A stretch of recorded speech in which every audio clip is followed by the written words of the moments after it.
E vou contar uma história para vocês. Fizeram uma macumba para mim.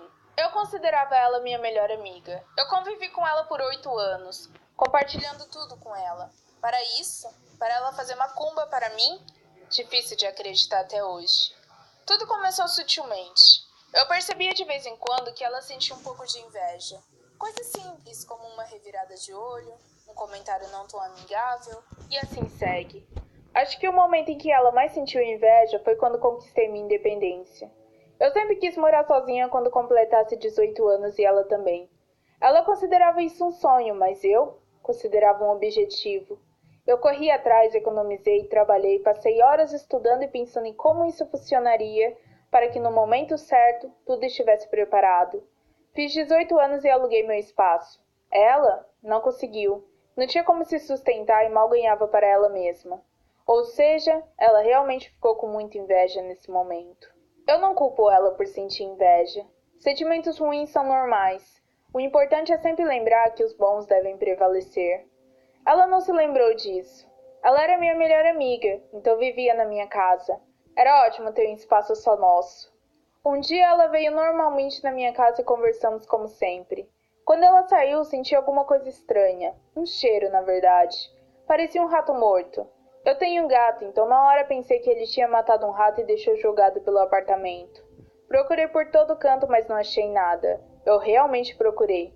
Decidi ignorar. Uma hora ou outra o cheiro tinha que passar, né? E se não passasse, uma hora ou outra eu ia encontrar o pobre animal morto e dar um fim decente a ele. Passou uma semana e essa amiga nunca mais veio na minha casa. Estranhei, mas às vezes ela sumia por conta do trabalho, então pensei que fosse isso. Durante essa semana eu passei muito mal. Peguei uma gripe muito forte e mal consegui trabalhar. Eu trabalho em casa.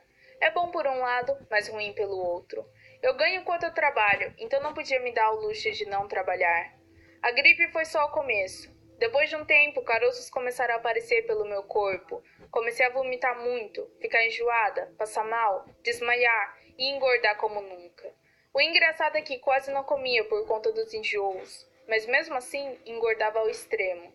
Eu cheguei a ficar com obesidade nível 3. Mal conseguia me levantar. Foi um péssimo período na minha vida. O meu namorado percebeu minha situação e resolveu morar comigo para me ajudar. Essa foi uma grande prova de amor. A primeira coisa que pensei enquanto adoecia é que ele ia me deixar, mas foi justamente o contrário. Sou muito grata a ele. Ele me ajudou com o trabalho e cuidou de mim.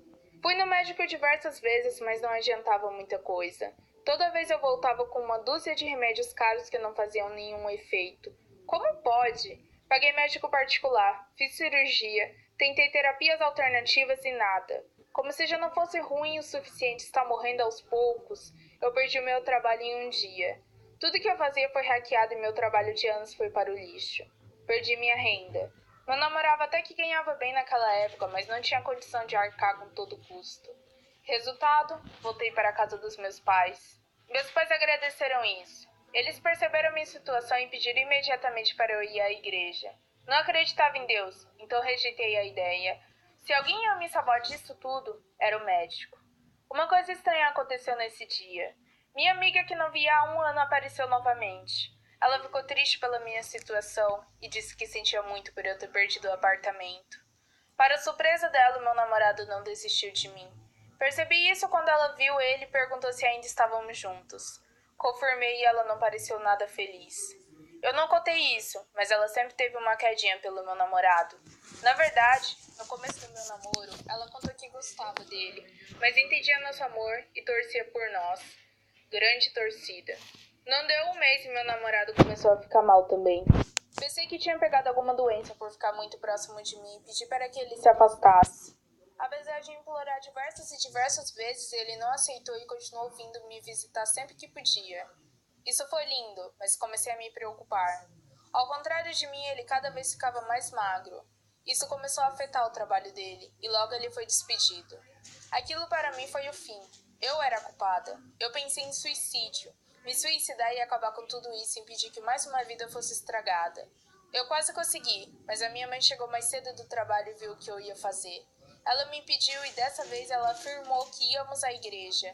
Eu rejeitei novamente a ideia e começamos uma discussão. Meu namorado chegou em seguida e implorou para eu ir ou à igreja ou a um centro espírita. A única coisa que eu pensava que ia acontecer se eu fosse para a igreja é um exorcismo. Então eu escolhi o centro espírita. Minha mãe disse que o marido da minha irmã mais velha era voluntário em um. Ela ligou e ele passou o endereço. Foi complicado até mesmo ir para o local graças ao meu mal-estar. Quando cheguei não senti nada, mas quando comecei a andar no ambiente, um grande mal me invadiu. Eu não aguentei e vomitei ali mesmo. Diversas pessoas se aproximaram e um cara mais velho me conduziu a uma sala. Ele fez praticamente um questionário sobre os meus últimos 5 anos. Eu expliquei que tudo começou no ano passado. Ele perguntou exatamente o que aconteceu e eu lembrei do cheiro de rato morto. Contei para ele e ele disse que teríamos de ir para o meu apartamento verificar isso. Expliquei 1000 vezes que o apartamento já tinha sido alugado por outra pessoa, mas ele insistiu. Quando chegamos, o porteiro me reconheceu. Perguntou se eu queria novamente alugar o apartamento. Fiquei surpresa ao saber que todo mundo que alugava se mudava logo em seguida. Subimos para o apartamento e o senhorzinho começou a sentir algumas energias. Achei tudo aquilo uma bobagem porque, como já disse, não acreditava em nada disso. Meu namorado e minha mãe, por outro lado, prestavam total atenção. Eu só me surpreendi quando vi que ele afastou meu tapete e retirou um piso falso. Eu morei por meses naquele lugar e nunca vi aquilo. O pior é o que estava dentro. Um rato e parte de algum outro animal apodrecendo junto com uma foto minha. Nem preciso dizer que senti muito medo. O senhorzinho me explicou que aquilo era uma magia negra forte para mim. Ele explicou detalhes, mas não prestei atenção. A única coisa que consegui pensar foi: fizeram uma macumba para mim. Quem? Logo depois que ele disse que a pessoa precisava ter um bom acesso à minha casa, eu lembrei da minha amiga. Contei para ele nosso relacionamento e como ela podia entrar e sair da minha casa sempre que quisesse. Ele disse que não podia confirmar, mas ia me ajudar. Eu não tenho permissão para contar o que aconteceu. De acordo com ele, contar isso para qualquer pessoa pode ser ruim. Afinal, ela pode tentar repetir e alguma coisa acontecer. Então apenas fique sabendo que eu melhorei após a ajuda do pessoal do centro. Foi uma melhora muito grande. Em um mês perdi 15 quilos, recuperei meu emprego e não fiquei doente. Meu namorado também voltou ao normal. O senhorzinho disse que a magia negra era muito forte, então ela ia voltar para quem fez, mas de uma outra forma. Não queria que isso acontecesse, se tivesse que escolher. O que eu passei eu não desejo a ninguém, mas infelizmente, tudo que vai volta. Uma semana depois, a garota que se dizia minha amiga veio me visitar desesperada. Ela me olhou melhor e ficou nervosa. Ela começou a me xingar e a perguntar o que eu tinha feito com ela. Eu só consegui chorar vendo a situação. Disse que nunca mais queria ver ela na minha vida e não fiz nada contra ela. Ela insistiu e meu pai expulsou ela de casa. Antes de ela sair, eu disse que tudo que vai volta. E por mais idiota que fosse, disse para ela visitar um centro para pedir orientação. Alguns meses se passaram e a mãe dela me ligou. Ela me disse que ela entrou em coma depois de sofrer um acidente de carro. Ela também contou que nesses tempos ela estava estranha e cada dia mais ficava doente. Fiquei mal por ela. Por mais que ela tenha feito mal a mim, tinha um carinho por ela. 8 anos não desaparece tão fácil da mente. Conversei novamente com o pessoal do centro, mas ninguém podia fazer nada. Algumas coisas estão fora do nosso limite, disseram. 2 anos se passou desde que tudo isso aconteceu. Comprei uma casa bem longe de onde morava para não ter que relembrar nada que aconteceu. Casei com meu namorado e estou grávida. De vez em quando eu vou visitar minha velha amiga. Ela continua em coma. A mãe dela já pensou em desligar o aparelho diversas vezes, mas ela sempre acaba desistindo. É triste ver a mãe dela ali todo dia esperando a filha acordar.